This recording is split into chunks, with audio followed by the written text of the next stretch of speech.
face à face. Et un titre sans appel, La fin de la chrétienté. C'est un livre aux éditions du Cerf de la philosophe Chantal Delsol. Bonjour Madame Delsol. Bonjour.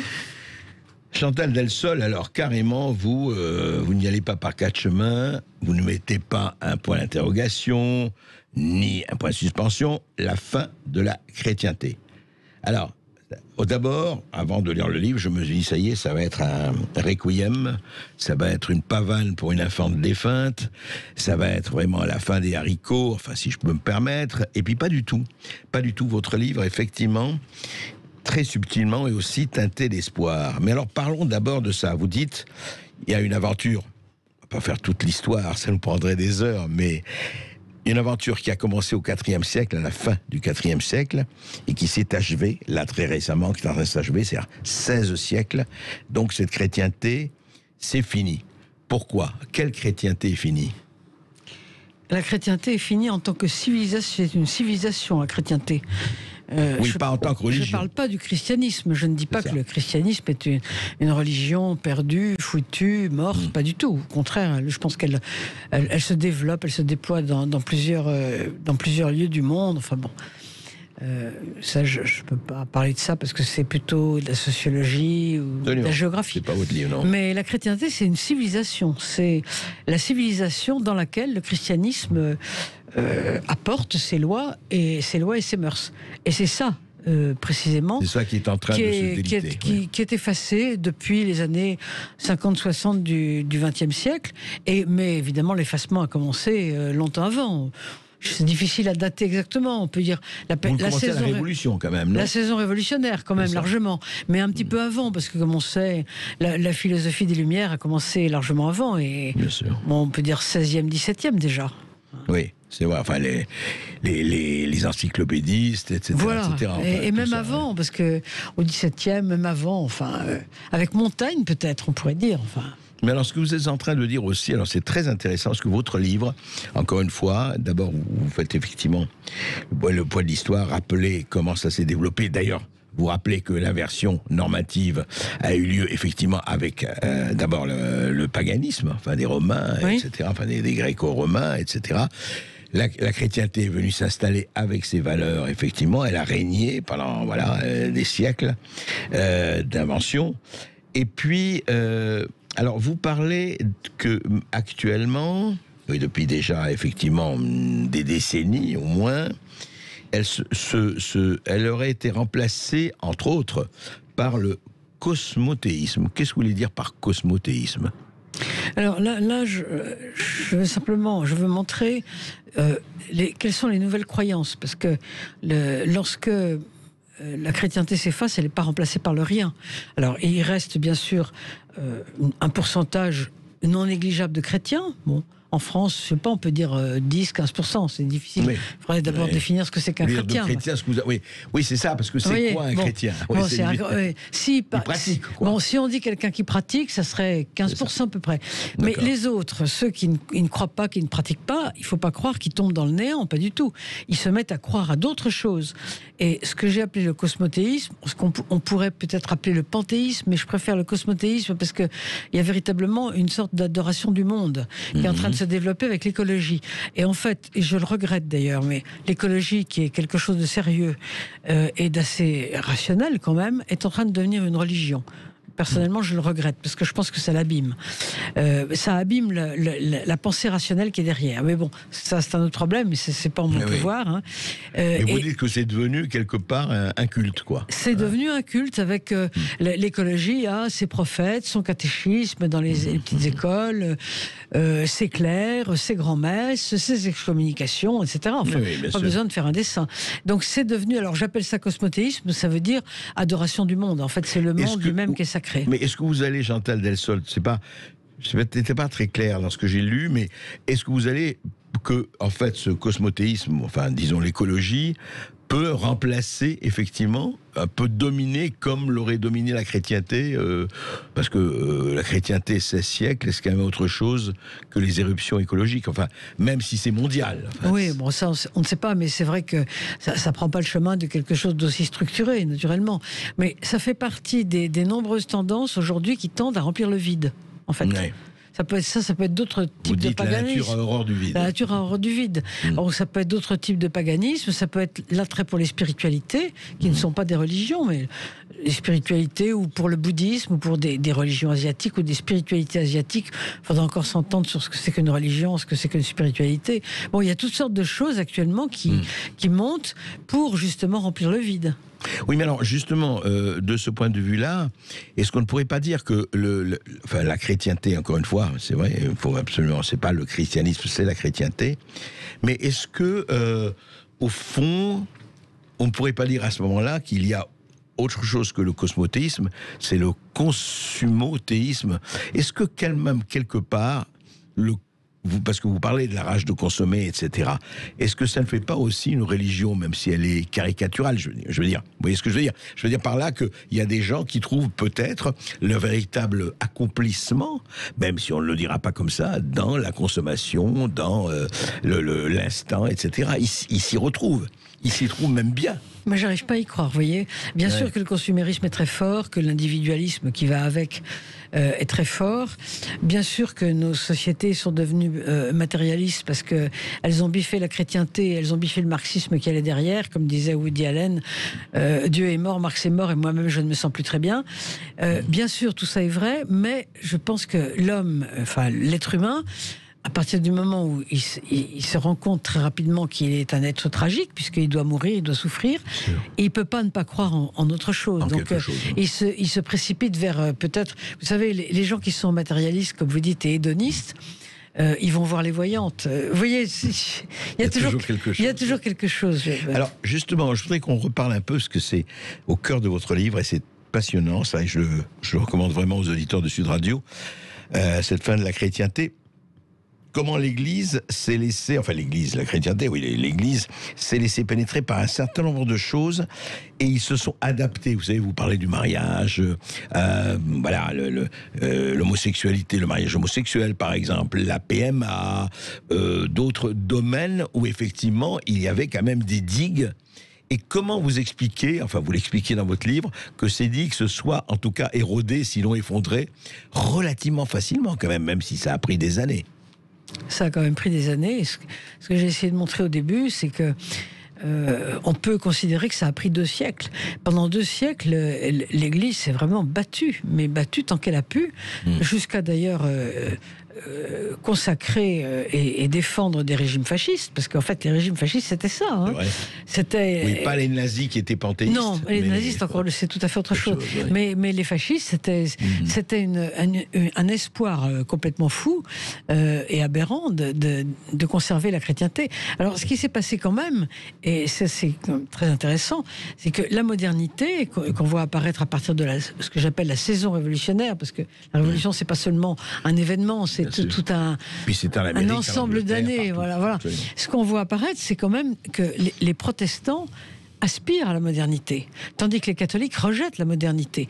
Et ça a créé évidemment des distorsions nationales d'abord, et puis ça a isolé de plus en plus le catholicisme qui a été... qui s'est retrouvé sur un terrain qui ressemblait à une peau de chagrin de plus en plus, parce que en fait les protestants sont complètement modernes et maintenant d'ailleurs postmodernes. Oui, vous voulez dire que effectivement, c'est-à-dire que le protestantisme a lui-même scié ces digues-là, enfin tout de suite. Ouais. D'ailleurs, les révolutions, la différence entre les révolutions est carrément patente. Il y a eu plusieurs révolutions avant la française, comme vous savez. Il y a eu la hollandaise, il y a eu l'anglaise, il y a eu c'était des protestants. L'américaine. Ouais. C'était partout des protestants. Ouais. Et donc, ces révolutions, comme elles ont été faites par des protestants, ont conservé une spiritualité. Ce sont des pays où on peut évoquer le nom de Dieu sans aucun problème. Tandis que chez nous, comme la révolution se heurtait à des catholiques, les catholiques ont complètement rejeté la révolution dans les ténèbres extérieures, et du coup la révolution s'est produite sans spiritualité. Et c'est pour ça que nous avons créé l'anticléricalisme et tout ce qui s'ensuit. Et pourtant, on se rappelle de la fête de l'être suprême. Vous voulez garder l'être suprême. Oui, bien sûr, mais c'était une sorte de paganisme local. Ouais. Et en fait, vous pensez que, c'est-à-dire qu'il y a eu quand même un défaut d'adaptation. Est-ce que si les catholiques, évidemment, avec des si, on fait, mais sans faire du chronie, est-ce que si les catholiques auraient pu avoir, ou c'était impossible pour les catholiques d'avoir le même réflexe que les protestants, je veux dire, s'adapter, c'était impossible ou pas? Je crois que c'était malheureusement inscrit dans leur dogme. Ouais. Ils étaient contre la liberté de conscience. Enfin, ils ont adopté la liberté de conscience seulement avec Vatican II. Et la démocratie aussi. Et la démocratie, enfin tout ce qui, oui, parce que la démocratie va avec la liberté de conscience. Donc, je pense que c'était pas, comme on dit aujourd'hui, dans leur ADN. C'est-à-dire, en fait, c'était pour les catholiques, c'était l'Église qui avait effectivement vocation, d'ailleurs, comme elle l'a été pendant des siècles, à avoir sur l'État. Enfin, c'est elle qui réglait, non peut-être pas de la vie quotidienne, mais enfin... Ben oui, sur les mœurs. Sur les mœurs, exactement. C'était elle qui devait avoir la haute main sur les mœurs. Et elle n'était pas pour la liberté. Hein. Donc, alors, justement, il y a une chose, mais moi, j'étais étonné, Chantal Delsol, que vous ne parliez pas, mais on va en parler juste après, d'une religion qui ne s'apparente pas du tout, hein, on ne va pas faire des comparaisons, mais qui justement, je pensais que vous alliez faire un comparatif avec l'islam.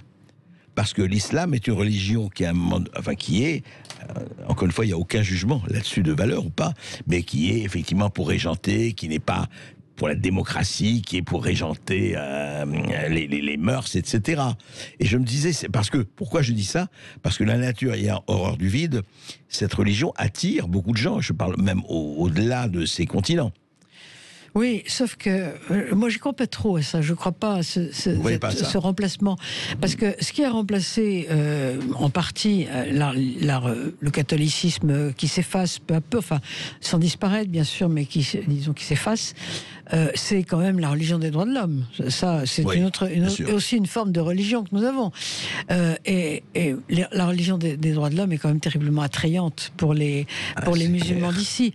Je n'arrive pas à imaginer, enfin les musulmans comme chez nous, sont répartis en 50% d'hommes, 50% de femmes, comme vous le savez. Je vois pas bien les 50% de femmes musulmanes aller courir vers la religion musulmane traditionnelle alors qu'ils ont sous la main les droits de l'homme. Vous voyez, je n'arrive pas bien à imaginer. Vous aurez toujours 10% de terroristes fous qui vont porter la burqa et nous mettre des pétards dans les pieds. Vous aurez toujours ça, bien sûr, qui représenteront une petite partie, comme maintenant. Mais le reste va s'adapter aux droits de l'homme. L'augure. Non, ouais, je pense comme vous là-dessus, mais c'est intéressant. On se retrouve juste après les informations avec Chantal Delsol. Absolument, et puis vous pouvez déjà nous appeler au 0826 300 300 pour poser vos questions à Chantal Delsol sur ce sujet, la fin de la chrétienté. Et la chrétienté aussi, hein, quelque part dans tous ces états. On en parle avec Chantal Delsol qui a écrit ce livre passionnant, très acéré, très documenté, La fin de la chrétienté. Et vous dites, vous écrivez, Chantal Delsol, dans votre livre, que l'Église n'y a pas été pour rien dans cette fin de la chrétienté, au sens où elle a quand même, alors évidemment, c'était les dogmes, c'était la loi ou les lois, mais elle a résisté à toute modernité, à beaucoup d'ouverture, en tout cas, que ce soit sur tel ou tel domaine. Et notamment, justement, vous en parlez et vous apportez un point de vue très, très éclairant, puisque en ce moment, on en parle beaucoup, avec le procès, vous savez, les actes de pédophilie dans l'Église, le passé, etc. Et vous dites, attention, remettons, non pas l'Église au milieu du village, mais remettons les choses en perspective historique. Expliquez. À propos de la pédophilie ? Oui. Oui, d'abord, il faut pas s'imaginer que l'Église se rend compte tout d'un coup de ce qui s'est passé, qu'on apprend un certain nombre de choses. Non, ce sont des choses que l'on savait, bien évidemment, que chacun savait à sa place, ou en tout cas subodorait, parce que, vous savez, il y a une manière de se boucher les oreilles, de ne pas regarder, bon, mais c'est pas une découverte. Non, ce qui se passe, c'est que l'Église, là maintenant, est tellement débordée par les hurlements des cris des victimes, et les cris de ceux qui défendent les victimes, qu'elle est obligée finalement de devenir, de prendre un tournant individualiste. Auparavant, l'Église était une institution, enfin, j'appelle ça holiste, bon, parce qu'il faut bien, on peut dire communautaire, enfin, dans une institution holiste, c'était comme ça dans la famille aussi il n'y a pas si longtemps, l'institution compte plus que l'individu. Et donc, quand il arrive un problème, l'individu est sacrifié à l'institution. Dans les familles où il y a inceste, j'en ai connu un certain nombre, lorsque la victime vient se plaindre, on lui répond ou bien c'est pas vrai, ou bien c'est pas grave. C'est-à-dire c'est terrible ça quand même. Ah ben bien sûr que c'est terrible. Attendez, moi je défends pas l'institution. Mais l'institution se défend toujours comme ça. Elle s'est toujours défendue comme ça. Oui, c'est-à-dire que c'est comme ça et vous n'avez pas. Je dis ou bien c'est un mensonge, ou bien c'est pas si grave. Et là, ce qui se passe aujourd'hui, c'est très intéressant, c'est que l'Église est en train de passer du côté individualiste. C'est-à-dire qu'elle est obligée, contrainte et forcée. Elle dit, bah oui, à partir de maintenant, les individus passeront avant l'institution. D'accord. C'est ça qui se passe. Oui, alors que l'Église n'existe que par l'institution. Alors qu'elle, c'est une institution. C'est l'institution, bien sûr. D'accord. Donc c'est un tournant très très important, je pense. Et c'est un tournant, à votre avis, qui date de quand? Je ne demande pas de date exacte, mais ce tournant-là a été amorcé... C'est une prise de conscience très très récente. Je dirais 15 ans, 10 ans, enfin... Ah oui. C'est très très récent. J'ai encore entendu, je me rappelle quand est sortie l'affaire Prénat à Lyon, il y a quoi 3-4 ans, quelque chose comme ça. Oui.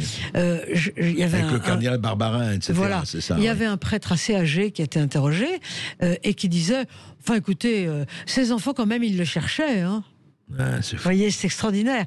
Et quand vous posez la question, vous développez ces faits, vous racontez ces faits à des gens de 90 ans et un peu plus, vous pouvez être presque sûr qu'ils vont vous répondre enfin, vous en faites bien toute une histoire. Ah oui. C'était accepté. À l'époque, c'était plus ou moins accepté. Ouais. Et c'est étonnant parce que moi, je suis la première à ne pas l'accepter du tout. Si vous voulez, je me sens pas du tout comme mes parents. Mes parents étaient comme ça. Tout, vous en faites bien des histoires. C'est pas si grave, vous voyez. Oui, c'est étonnant. C'est la manière dont le sociétal, change. Change, mais évidemment, les générations changent. Et bon, moi, je trouve ça très bien. Je trouve ça très bien qu'on défende les enfants contre l'institution. Mais ça a été difficile de prendre ce tournant. Et alors l'autre, j'imagine, le fait qui est pris ce tournant, est-ce qu'il n'y a pas eu le fait que, comme vous avez dit, l'Église s'est rangée derrière Franco, derrière Mussolini, pardon. Et est-ce que ça n'a pas aussi joué contre elle après ? Énormément, je pense. Je pense qu'il y a deux choses qui ont joué contre elle au XXe siècle, parce que ça vient de loin, tout ça, mais au XXe siècle, il y a deux choses. Il y a eu tout ce qui est autour du moracisme, qui est en fait une forme de machiavélisme, c'est-à-dire la foi, c'est fait pour les idiots et les femmes, qui est pareil. Ah oui, Charles Maurras, oui, c'est ça. Charles Maurras, c'est pareil. Ouais. Et ce sont les rites qui comptent. Mais vous savez, quand il n'y a plus que les rites, ça ne peut pas durer bien longtemps. Et il y a eu ça. Et puis il y a eu aussi la défense des fascismes-corporatismes qui espéraient qu'ils allaient défendre la chrétienté avec ce qu'ils appelaient la brigade. Ah oui. Il suffira d'une brigade pour défendre la civilisation, pour sauver la civilisation. C'était le grand mot. Et ça a été terrifiant, parce que ces régimes se sont avérés complètement patibulaires, et donc ça a beaucoup, beaucoup nuit, je pense, à l'image de l'Église. Beaucoup. Parce qu'il n'y a pas eu que Franco, Salazar et Mussolini, même si on ne peut pas forcément compter Mussolini là-dedans. Mussolini n'était pas si chrétien que ça, mais il y en a eu d'autres. Il y a eu Horthy, il y a eu Tissot, enfin, il y en a eu quand même toute une poussière de... Donc donc après la défaite des fascismes, ça a rejailli sur l'institution. Évidemment. Ouais. Et c'est vrai que ça... Et puis cette histoire, enfin on va pas revenir là-dessus, mais cette histoire de pédophilie aujourd'hui, évidemment, ça ne passe plus, ça ne peut pas passer. Non, ça passe plus. Et ça ne passera plus. Ouais. Et heureusement. Et tant mieux. Tant mieux. Mais alors du coup, comment... et vous en parlez, parce que comment, je dirais, alors... Comment ne pas jeter et noyer le bébé chrétienté dans l'eau du bain mondial ? Je veux dire, est-ce qu'il y a des possibilités ? Il y a des ressorts. Alors vous dites ça, et vous dites qu'il n'est pas sûr que Dieu ait perdu au change. Et vous prenez, effectivement, et vous dites cette phrase magnifique, est-ce que l'Église ne doit pas être l'hôpital de campagne qui soigne les blessés ? Oui, c'est le pape qui a le pape qui disait ça, oui. Vous savez, moi, je pleure pas la chrétienté. Je pense pas que ça soit tellement une bonne affaire que d'avoir comme ça une église si puissante, avec des clercs qui sont d'une vanité, d'une prétention absolument inouïe. Je suis pas sûr que ce soit une bonne affaire, je crois pas. Moi, je ne crois pas à la puissance, mais en cela, je suis complètement moderne. La puissance et la conquête non seulement ne m'intéressent pas, mais me dégoûtent. Donc, je pense qu'il faut être témoin là où on est. Et puis, on finira par donner envie aux autres si on se comporte bien. Oui, l'exemplarité. Je ne crois qu'à ça, oui. Comme pour l'éducation, vous savez. L'éducation des enfants, ça marche que comme ça, par l'exemplarité. Ça ne marche pas par les ordres excessifs. Alors, je voudrais que vous explicitiez cette dernière phrase qui m'a vraiment beaucoup touché. Enfin, vous dites, c'est vraiment la dernière phrase de votre livre, l'expérience de nos pères nous apporte une certitude. Notre affaire n'est pas de produire des sociétés où l'évangile gouverne les États, entre guillemets, où l'évangile gouverne les États, mais plutôt, pour reprendre le mot de Saint-Exupéry, de marcher tout doucement vers une fontaine. C'est quoi aujourd'hui, marcher tout doucement vers une fontaine? Il y a une promesse dans le christianisme. L'égalité de saint Paul, il n'y a ni homme ni femme, ni juif ni non-juif, ni esclave ni homme libre, c'est une promesse. Et l'évangile est plein de promesses qui doivent se réaliser, enfin je mets ça entre guillemets, parce que non seulement dans l'au-delà, mais aussi ici-bas, parce que l'éternité est déjà commencée pour les chrétiens. Donc le monde avance, le monde change, et on peut espérer qu'il change dans le bon sens. Personnellement, quand on parle du progrès, je suis pour la thèse que, comme disait Olivier Grenouillot, parle de la thèse du germe, c'est-à-dire que le progrès était en germe dans le christianisme, et ensuite il a été bien sûr développé énormément par les Lumières, qui en séparant de la transcendance, l'ont pas mal abîmé, à mon avis, parce qu'actuellement on en vient à faire n'importe quoi et à croire que le progrès, c'est qu'un enfant de 5 ans puisse changer de sexe sans en parler à ses parents, enfin ce genre de choses, vous voyez. Donc ça a été abîmé. C'est pas non plus la voie royale ou la voie du salut. Ça, ouais. Mais il y a une promesse dans le christianisme, et c'est justement marcher vers cette promesse. Le mot de Saint-Exupéry, c'est ça, c'est marcher vers cette promesse. Faire en sorte qu'elle se réalise. Et que c'est l'intériorité qui compte ici, c'est ça, quelque part. On va en continuer à parler avec les auditeurs de Sud Radio, Chantal Delsol, encore pendant quelques minutes. Absolument. Et parfois dans le marasme de l'actualité chaude, il faut savoir prendre de la hauteur, et on le fait dans cette émission et avec vous qui nous appelez, sinon cette émission n'existerait pas, au 0826 300 300. Et on file au 0826 300 300 pour encore un quart d'heure avec Chantal Delsol, mais vous pouvez continuer à nous appeler évidemment jusqu'à 14h pour réagir à tous les sujets de l'émission. Et nous sommes avec Marie qui nous appelle d'Île-de-France. Bonjour Marie. Oui, bonjour Marie. Oui, bonjour. Voilà, je pense que c'était sur la thématique où je voulais réagir, on l'a dépassé, c'était il y a plus de 20 minutes, une demi-heure, quand vous parliez de la religion musulmane, justement. Oui. Et je voulais juste donner un peu mon point de vue. J'ai l'impression, en fait, que par rapport à la religion musulmane, en fait, elle a, effectivement, c'est encore une religion jeune, mais elle a connu comme la religion catholique, c'est les côtés positifs et les côtés négatifs. Oui. Et à mon sens, en fait, les musulmans de France, en fait, pour moi, dans la majorité, ils se sont, j'aime pas trop le mot, mais on va dire ce mot-là, mais assimilés finalement par rapport aux règles de la République, c'est-à-dire qu'ils vivent très bien en France avec nos différentes règles, et ils arrivent même à assimiler le fait qu'il faut effectivement garder finalement le côté religieux entre guillemets plus ou moins dans la sphère privée. Oui. Et en fait, ce que je comprends pas, c'est qu'à chaque fois, on revient toujours sur la même thématique, sachant que on sait très bien que ça va s'essouffler finalement la religion catholique. Regardez maintenant, moi je vois, on va à l'église pour un baptême, pour un mariage, et ensuite quand on meurt finalement, c'est les vrais rapports qu'on a plus ou moins avec la religion catholique. Et après, c'est vraiment comment nous on la conçoit tous les jours finalement, comment on la vit en fonction de notre quotidien, comment on essaie d'être le plus humain, humaniste possible. Ouais. Donc voilà, c'était juste ça. Je suis désolée, c'est un état début, j'avais plus d'idées, mais c'était il y a plus d'une demi-heure.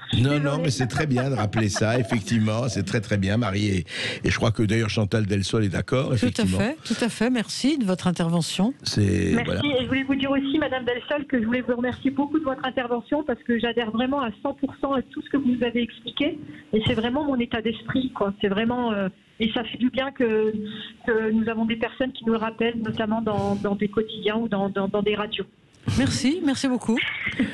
À bientôt. Merci Marie. Merci. Augustin. À bientôt. Merci beaucoup Marie, et nous sommes avec Mathieu qui nous appelle de Seine-et-Marne. Bonjour Mathieu. Oui, bonjour Mathieu. Oui, bonjour André, bonjour à Madame Delsol et à Augustin aussi. Bonjour. Moi je voulais revenir un petit peu sur la pédophilie de l'Église catholique. Vous m'entendez bien? Oui, très bien, très bien, on vous entend. Allez-y. Et je voulais savoir si c'est pas un petit peu l'arbre qui cache la forêt.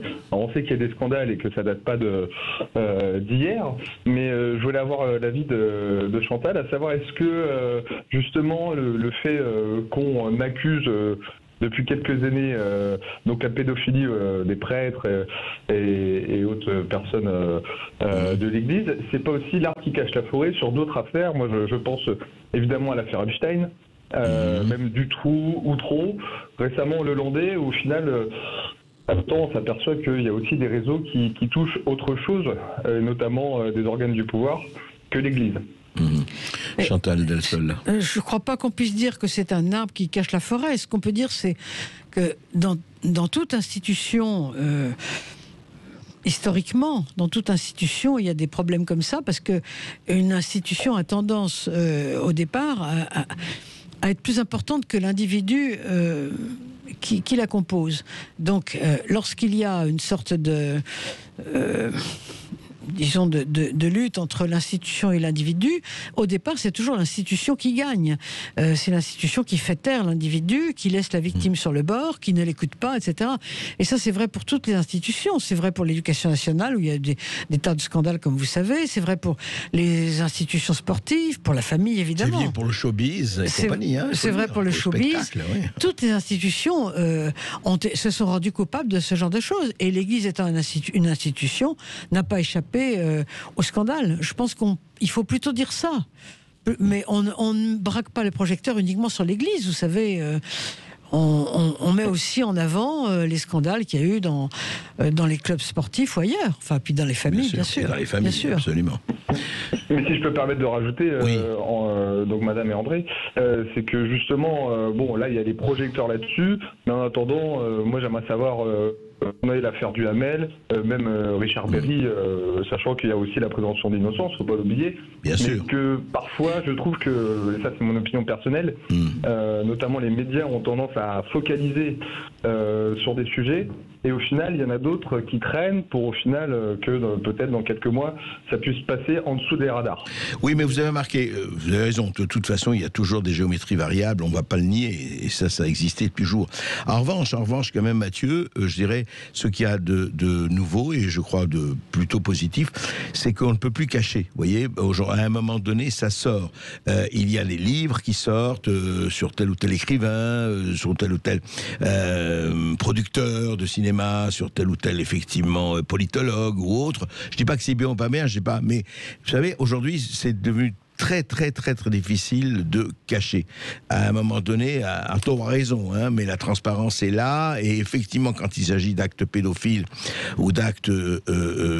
mais vous avez raison de rappeler, et d'actes, je dirais, délictueux, mais vous avez raison de rappeler la présomption d'innocence, et surtout, il faut savoir que 30 ans ou 40 ans après, la prescriptibilité, là pour le moment, il y a des choses prescrites, mais d'autres qui ne le sont pas. Et voilà, à un moment donné, ça sort. Je crois que il faut le dire, et il faut peut-être, enfin personnellement, je pense qu'il faut s'en réjouir. Disons que je suis d'accord. On est d'accord. Une phrase qui résume bien ça, c'est généralement le mensonge prend l'ascenseur pendant que la vérité, prend l'escalier. Oui, c'est une le problème, c'est qu'il faut être souvent patient. Et quelquefois, c'est vrai que ça tarde. Et vous savez, c'est le proverbe, je crois que c'est un proverbe africain, je ne suis pas sûr. Il dit: reste sur le bord de la rivière, à un moment donné, tu verras passer le cadavre de ton ennemi. Le problème, c'est qu'il faut tenir. Exactement. Merci à vous, en tout cas. Merci beaucoup, Mathieu, de nous avoir appelé. Vous étiez en Seine-et-Marne, et on va maintenant dans l'Essonne, à Hyères, avec Philippe. Bonjour, Philippe. Bonjour. Oui, bonjour, Philippe. Je voulais intervenir pour remettre, je dirais, les choses un petit peu à leur place, oui. À savoir l'utilisation du vocable et qu'est-ce qu'on met comme signification derrière les mots qu'on utilise. J'ai entendu parler de la chrétienté et également de l'Église. Mais il faut comprendre sous Église catholique. L'Église n'est pas née avec l'Église catholique. L'Église catholique, elle est née sous Constantin. L'Église a été suscitée par Christ. Quand Christ est ressuscité, il a produit l'Église. L'Église, c'est l'Ecclésia, c'est aussi le corps mystique de Christ. Ça n'a rien à voir, mais complètement rien à voir avec un système, une religion, une doctrine, comme on le voit dans le catholicisme. Souvent, quand on dit Église, alors Église catholique. Pas du tout. Pas du tout. Ne croyez pas que l'Église ait à voir avec l'Église catholique, ça n'a rien à voir. C'est une usurpation des mots. C'est pas l'Église catholique. C'est pas du tout l'Église. L'Église, elle durera éternellement puisque c'est le corps de Christ. L'Église va pas s'arrêter. La chrétienté, le système catholique, oui, et puis on l'espère le plus tôt possible. Mais si vous lisez la Bible, vous verrez que ça va encore durer un petit peu de temps, puisque elle est typifiée par la Grande Babylone. Donc dans Apocalypse, qui veut dire révélation, la Grande Babylone va rester encore un petit peu de temps, et ne croyez pas que le diable soit aussi fin pour se laisser avoir, puisque l'Église catholique est bourrée de choses diaboliques. Donc ne croyez pas qu'il dorme. Voilà. Mais ce que je voulais dire, c'est que l'Église, la chrétienté, le corps de Christ n'a rien à voir avec le catholicisme. Oui, vous l'avez. C'est dommage qu'on fasse un amalgame et que cette madame se soit trompée dans les termes qu'elle utilise. Qu'elle parle de l'Église catholique. D'accord, et pas l'Église corps du Christ. Très bien, non, vous l'avez dit. Eh bien, écoutez, Chantal Delsol va vous répondre. Oui, est-ce que vous avez fait l'amalgame? Non, mais je comprends très bien. Vous êtes en train, monsieur, de faire de la théologie, et c'est très bien, vous avez bien raison. Cependant, là, sur ce plateau, on n'a pas forcément le temps d'aller faire de la théologie. En plus, je ne suis pas théologienne, mais là où je vous suis, c'est que l'Église, comme corps du Christ, existera toujours. C'est ce que je crois, parce que personnellement, je suis catholique. Et tant qu'il y aura 3 chrétiens dans le monde, l'Église sera là, comme corps du Christ, et je pense qu'il y aura toujours au moins 3 chrétiens dans le monde, donc c'est pas un problème ça, mais la chrétienté c'est autre chose, c'est l'Église en tant qu'institution qui a un pouvoir sur la société. Voilà la distinction qu'on peut faire. Merci beaucoup, monsieur, en tout cas. En tout cas, et bon, vous dites que vous êtes catholique et vous dites que la chrétienté va s'écrouler, donc c'est embêtant. Moi, je serais de vous, je sortirais du catholicisme. Bon, au revoir, madame. Au revoir. L'important, c'est de croire. Hein, alors évidemment, l'important, c'est aussi de nous appeler au 0826 300 300. Merci beaucoup, Chantal Delsol, d'être venue. Je rappelle votre livre, La fin de la chrétienté, et il est déjà en librairie, donc vous pouvez le retrouver pour poursuivre au-delà de cet entretien. Et nous allons maintenant à Périgueux au 0826 300 300. Vous êtes bien sur Sud Radio. Nous sommes avec Christian. Bonjour Christian. Oui, bonjour. Bonjour Christian. Oui. Bonjour madame et bonjour monsieur. J'appelais parce que je suis un peu interpellé par un propos de Chantal Delsol tout à l'heure. Oui. Lorsqu'elle a dit que l'Église a toujours été contre la liberté de conscience en particulier, et en quelque sorte cantonnée à la réglementation des mœurs. Bon, alors, il est vrai que l'Église dans l'histoire s'est souvent montrée rivale des États dans le gouvernement des peuples, c'est vrai. Mais cette rivalité a toujours été résolue par la Providence, on peut le dire directement.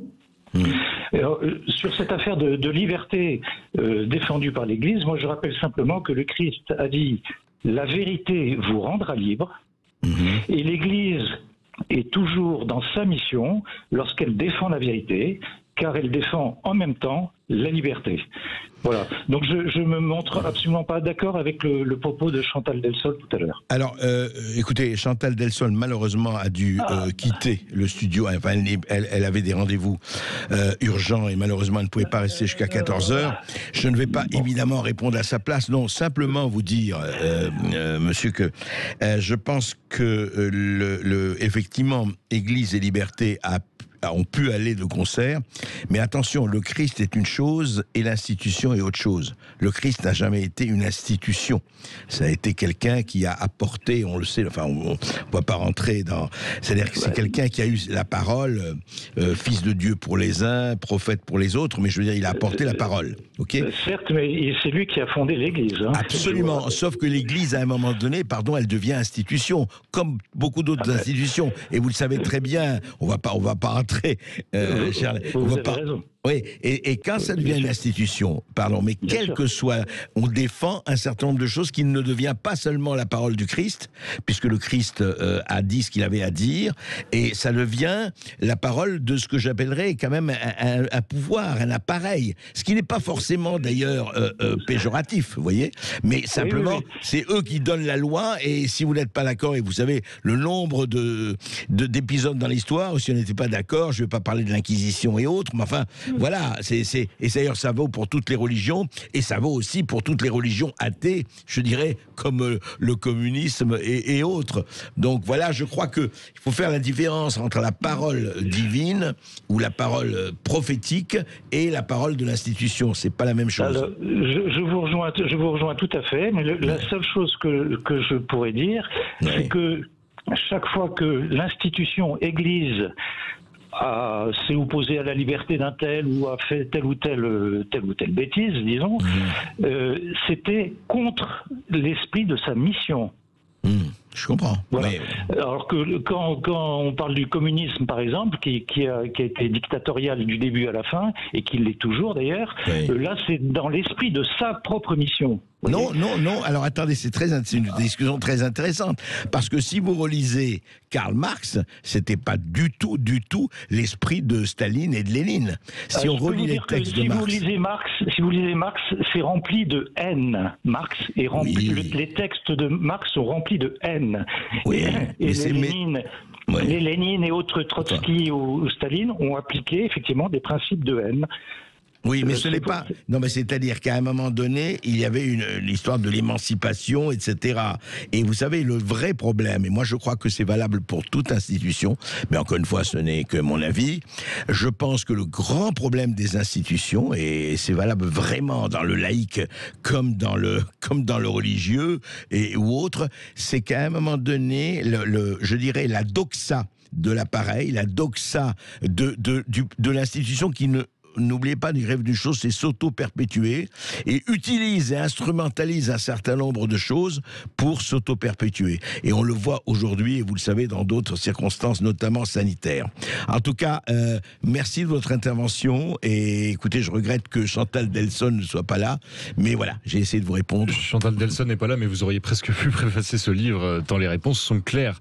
Et nous sommes avec Yves, qui nous appelle d'Arcachon au 0826 300 300. Bonjour Yves. Oui, bonjour Yves. Oui, bonjour. Oui, excusez-moi, je prends l'émission en cours. D'habitude, je vous écoute dès midi. Simplement, par rapport au thème, j'ai jeté un coup d'œil sur Internet sur le livre de Madame Delsol. Par rapport au thème, je voudrais rappeler que donc Pareto a dit que les élites meurent par suicide. Quand j'étais lycéen, je suis né en 49. Oui. Quand j'étais lycéen, c'était la suite de la décolonisation, et donc les chrétiens, les catholiques en particulier, n'osaient plus aller évangéliser l'Afrique en particulier, alors que pendant ce temps-là, l'Arabie Saoudite déjà construisait en Afrique partout des mosquées, et aujourd'hui on dit que le Sénégal est un pays musulman. Ce n'était pas le cas dans les années 60. Et donc, les chrétiens, les catholiques en particulier, et ça se voit encore maintenant, n'osent plus aller évangéliser toutes les nations, comme disait Christ. Par contre, je rappelle qu'il est interdit dans les pays musulmans de faire du prosélytisme. Oui, ou de bâtir des églises, ça que vous voulez dire. Oui. Voilà, ou de bâtir des églises, ou de dire des messes. Je ne mets pas je ne suis pas contre le fait qu'on puisse pratiquer toutes les religions en France, mais un peu de diversité ne serait pas mal. Nous devons évangéliser et ne pas avoir honte de s'affirmer chrétien. Écoutez, c'est entendu et c'est dit. Merci beaucoup Yves de nous avoir appelés. Vous étiez à Arcachon et nous sommes toujours au 0826 300 300 et nous sommes avec Luc qui nous appelle du Val-de-Marne. Bonjour Luc. Oui, bonjour Luc. Bonjour Monsieur Berkoff, bonjour Augustin. Je suis un peu mortifié d'intervenir sur ce sujet après votre émission de haute volée, André Berkoff. J'étais élevé chez les maristes et je comprends très bien. Je venais en soutien à Patrick Jardin. Je trouve absolument surréaliste je n'ai pas la chance d'avoir d'enfants. Et je trouve surréaliste qu'on se permette de juger cet homme qui porte pour lui et pour son clan toute la misère du monde. Ça j'avoue que c'est le degré ultime les mots me manquent, j'allais dire, de la dictature, du fascisme. Non, c'est le degré ultime de quelque chose que je peux même pas imaginer. Oui, je comprends. Voilà. Je comprends. Et d'ailleurs, vous savez, j'ai réagi et on a appelé Patrick Jardin pour cela. C'est que quand j'ai lu, et nous avons lu, enfin avec l'équipe, l'article qui est paru dans le monde.fr, trouvais ça quand même assez hallucinant. Quelqu'un qui vient de perdre son enfant dans ces circonstances atroces, franchement, on le laisse tranquille, quoi. Et ça ne date pas d'aujourd'hui. Et ça ne date pas d'aujourd'hui, je suis d'accord. Et si je peux me permettre, on peut se demander quand même que... moi, je suis extrêmement étonné, si vous voulez. Je vois autour de moi... Bon, je suis un homme un peu révolté. C'est bien, une bonne chose. Je vois autour de moi tout un tas de gens, que ce soit des catholiques, des juifs, parce que je suis assez œcuménique, je suis né à Alger, j'étais à l'école avec des petits juifs, des petits arabes et tout le monde, donc c'est quelque chose qui je sais pas. La passivité et le je m'en foutisme carrément de tous ces gens devant le procès du Bataclan. C'est passé. Ça n'existe plus. Bon, ils vont être condamnés, très bien et tout. J'avoue que j'ai du mal à comprendre ça. Ça, c'est une chose. Et il y avait, je ne sais plus qui, je crois que c'était M. Oberton, l'autre jour, qui s'inquiétait de la passivité de la population. Il y a aussi autre chose, et j'en terminerai là, je vous laisserai. Je suis aussi assez étonné, si vous voulez, il y avait devant le Bataclan, à moins que je ne me trompe, mais des militaires. Oui, absolument. Policiers et gendarmes, oui. Voilà. Mais il paraît interdit aux militaires de bouger. Qui a fait ça ? Bah écoutez, ça c'est si vous lisez le livre notamment de Georges Fenech et puis le dossier, il y a eu quand même une commission d'enquête qui a travaillé très très très longuement là-dessus et très fortement. Il y a eu des ordres contradictoires qui ont été donnés et qui ont fait que effectivement les gendarmes ne pouvaient pas, ils n'avaient pas les ordres, les policiers n'avaient pas les ordres. Il a fallu un commissaire de police qui est allé tout seul de son initiative, comme vous savez, avec son adjoint, et qui a tué l'un des terroristes, n'écoutant que son courage, effectivement. Mais vous savez, la question que vous posez, c'est la question des minorités et des majorités. Malheureusement, l'histoire montre que la passivité est la chose du monde la mieux partagée, hélas. Et je n'aimerais pas me trouver, je ne leur jette pas la pierre, mais je n'aimerais pas me trouver dans la peau de ces militaires, à moins que... ça accroît le fait, c'est peut-être une fake news qui se véhicule depuis le Vigipirate, c'est qu'ils ne soient véritablement pas armés.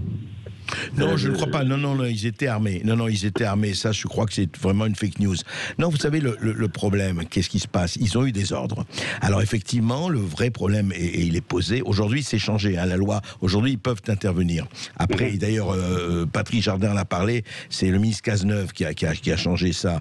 Mais, vous savez, c'est toujours pareil. C'est qu'à un moment donné, qu'on soit militaire, qu'on soit gendarme, qu'on soit citoyen, est-ce qu'à un moment donné, il ne faut pas prendre effectivement sur soi d'intervenir, désobéir aux ordres. Je suis tout à fait d'accord avec vous. Et je rappelle qu'un certain général de Gaulle, il était colonel de Gaulle, a été condamné à mort par l'État de Vichy en 40 parce qu'il avait désobéi aux ordres. Il était parti à Londres, il avait pris fait et cause pour l'autre côté et pas pour la collaboration.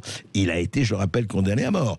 C'est-à-dire que tout le problème est là, et c'est le problème humain, et vous avez raison, c'est le vrai problème, c'est qu'à un moment donné, dans une situation quelconque, est-ce que l'honneur de l'homme, de la femme, enfin l'honneur de l'être humain, n'est pas de dire non, écoutez, il y a quelque chose de plus important que l'obéissance à tel ou tel commandement, c'est de sauver des vies humaines. Merci Luc de nous avoir appelé. Puis si je puis me permettre, si vous voulez aller plus loin, et André en a parlé, nous avions reçu Georges Fenech à ce sujet. Donc vous pouvez retrouver le podcast ou réécouter sur YouTube. À tout de suite. Vous êtes bien sur Sud Radio dans l'émission Berkov dans tous ses états évidemment, et l'émission Vous avez la parole au 0826 300 300, et nous sommes avec Hakim qui nous appelle de Seine-Saint-Denis à Vaujour. Bonjour Hakim. Oui, bonjour Hakim. Bonjour monsieur, bonjour André. Bonjour. Bonjour André. C'est toujours un plaisir de vous écouter. Franchement, c'était très intéressant aujourd'hui. Je vous ai pris de court, mais ça me plaît bien. Merci. Merci. Je vous en prie. Moi, je voulais juste rectifier quelque chose. Il y a 2 auditeurs, un monsieur qui vous a dit que le Sénégal était un pays musulman. Non, le Sénégal et l'Afrique en général ont toujours été des pays animistes. Et je veux juste dire que qui que ce soit, que ce soit un juif, un chrétien, un musulman, personne n'a allé à effacer la croyance de quelqu'un, qui que ce soit sur la terre. Personne. Ouais, absolument. Personne. Moi, j'ai des problèmes avec la religion, mais ça, c'est mon problème. Je sais qu'il y a un Dieu, hein, je le sais très bien, mais ça me regarde aussi. Je serais plutôt agnostique. Je serais plutôt agnostique, donc d'aucune religion. Parce qu'il n'y a pas de... Je veux dire, notre vie, c'est pas un hasard. Hein. Vous et moi, peu importe ce que vous croyez ou ce que vous croyez pas. Mais moi, je suis persuadé qu'on n'est pas là par hasard. Maintenant, je ne crois pas à l'évangélisation ou à la musulmanisation. J'invente des mots, tant pis. Mais, à l'islamisation, disons. Oui, pardon, vous avez raison. L'islamisation. Mais je ne crois pas à ça. Je ne crois pas à ça. Je ne crois pas à ça. Je vois pas pourquoi il faudrait aller effacer les croyances de telle ou telle population. Pourquoi On est bien d'accord. Voilà. On est bien d'accord. Et il n'y a pas de raison. Et la religion d'aujourd'hui, c'est le vaccinisme. Hein. Je ne sais pas si vous avez lu le dernier bouquin de Madame Orion-Caude, mais alors dis donc, il est quand même sacrément pas mal. Quand même. Ouais. Non, mais vous savez qu'on l'a reçu, Alexandre, et on la recevra encore. Elle est, elle est. Mais c'est vrai qu'aujourd'hui, en plus, on s'invente de nouvelles religions parce que la nature ayant horreur du vide, comme dit Chantal Delsol. Moi, ça m'effraie, ça. Il y a de quoi. Ça m'effraie, ça. Écoutez, prenez soin de vous, Hakim. Soyez en bonne santé. Également, vous aussi, portez-vous bien, vous aussi, vous et les vôtres, et tous ceux qui vous aiment et que vous aimez. Merci, vous aussi. À bientôt. Allez, portez-vous bien, merci. On a compris que vous aviez une religion, c'était Berkov dans tous ses états, évidemment. Vous êtes au 0826 300 300, et nous sommes avec Catherine qui nous appelle de Paris. Bonjour Catherine. Oui, bonjour Catherine. Bonjour, d'abord, tout de suite, merci pour tout ce que vous faites, vous, les frontières de Sud Radio. Merci. Alors, j'ai quelque chose à dire à propos... Oui. Je pense qu'on a loupé une solution. On voit maintenant les petits voleurs qui n'ont rien d'autre à faire que de se balader dans Paris. Et la police veut les contrôler 4 fois ou 3 fois, je n'en sais rien. Mais en tout cas, moi qui habite au 18e arrondissement, je pense que je suis témoin de quelque chose qui n'existait pas il y a 20 ans, dans les proportions où ça existe aujourd'hui. Et nous avions un maire qui s'appelait Monsieur Vaillant, qui était... Monsieur, on vous entend pas très bien, excusez-moi Catherine. Vous n'avez pas mis le haut-parleur par hasard? Vous êtes dans une zone parce que... le haut-parleur, je vous entends pas, c'est ça mon problème. Vous ne m'entendez pas? Là, je vous entends, et quand je mets pas le haut-parleur, je vous entends beaucoup moins bien. D'accord. Oui, non, parce que quand vous mettez le haut-parleur, ça fait des sifflements du point de vue du son. Mais allez-y, bon, écoutez, revenez au maire. Je l'ai retiré, donc je vais continuer à vous dire ce que j'ai à vous dire. Là, je vous entends, honnêtement, pour les auditeurs, on vous entend beaucoup mieux, là. Voilà. Bon, donc, Monsieur Daniel Vaillant a aussi été ministre de l'Intérieur et il a été très clair sur son point de vue de la nécessité de légaliser le cannabis. Oui. C'était il y a 20 ans. On a perdu 20 ans. Je me demande si c'est pas trop tard pour le faire. Mais en tout cas, nos voisins, les Pays-Bas, les Espagnols, voire même les Suisses, quand même. La Suisse est un pays tranquille. Ont légalisé. Il serait temps de se poser la question de ce mauvais choix, à mon avis, qui a été fait, puisque aujourd'hui on en voit les résultats, l'aggravation des ventes illicites explose, et je pense que nous avons eu tort. Voilà. C'est tout ce que j'ai à dire. Oui, écoutez, mais c'est une discussion qui est là. Moi, je vais vous dire une chose, hein, ça ne me rajeunit pas, mais la légalisation du cannabis, ça fait 50 ans que j'en entends parler. 50 ans, je dis bien un demi-siècle. Il y avait déjà dans les médias français, je parle de la France, des discussions sans fin là-dessus. Et effectivement, personne... Alors, il y a les pour, il y a les contre, qui sont tous aussi véhéments et personne n'a pris de décision jusqu'ici. Mais vous avez raison de poser le problème, et le problème, il est posé incontestablement. Merci. Merci en tout cas de nous avoir appelé Catherine. Et nous sommes maintenant avec Marie qui nous appelle de Verrières-le-Buisson. Bonjour Marie. Oui, bonjour Marie. Oui, bonjour. Bonjour Monsieur Berkov. Oui, c'était au sujet du livre de Madame Delsol, La fin de la chrétienté. Je pense que l'Église catholique, pas les protestants, mais l'Église catholique a une grosse responsabilité dans le déclin de son influence, parce que elle est vraiment dirigée par un clergé mâle et qu'ils ont toujours refusé jusqu'à présent de faire entrer les femmes à égalité avec les hommes, on va dire. Comme si les femmes étaient moins à l'image de Dieu que les hommes. Et donc je pense que ça fausse tout leur point de vue. De ce point de vue-là. C'est assez remarquable de constater que dans l'histoire de la pédophilie, c'est les petits garçons, en grosse majorité dans l'Église, qui étaient attaqués. Donc, il y a un déséquilibre fondamental dans la hiérarchie de l'Église qui fait que il marche sur une jambe. Et vous êtes croyante, Marie? Oui, moi je suis même pratiquante, oui. Et donc ça vous et vous êtes catholique, pardon, vous êtes catholique, et ça vous choque de voir l'appareil de l'Église. Donc vous dites ils sont largement, c'est ce que vous avez dit, ils sont largement responsables de la perte effectivement des fidèles. Oui. Il y a eu un communiqué qui était pas mal du comité de la jupe, là, qui dit, ce comité dit qu'on attend que des mesures soient prises pour que l'actuelle captation des responsabilités par un clergé mâle et célibataire. En effet, prétendre que le ministère ordonné est d'institution divine, et l'abus qui permet tous les autres. Il se place au-dessus des autres, voilà. Oui, je comprends. Écoutez, Marie, de toute façon, je crois que Chantal Delsol a bien tracé le paysage. Voilà, c'est une institution qui est en train de muter, peut-être de disparaître, mais peut-être de muter. Et on verra bien.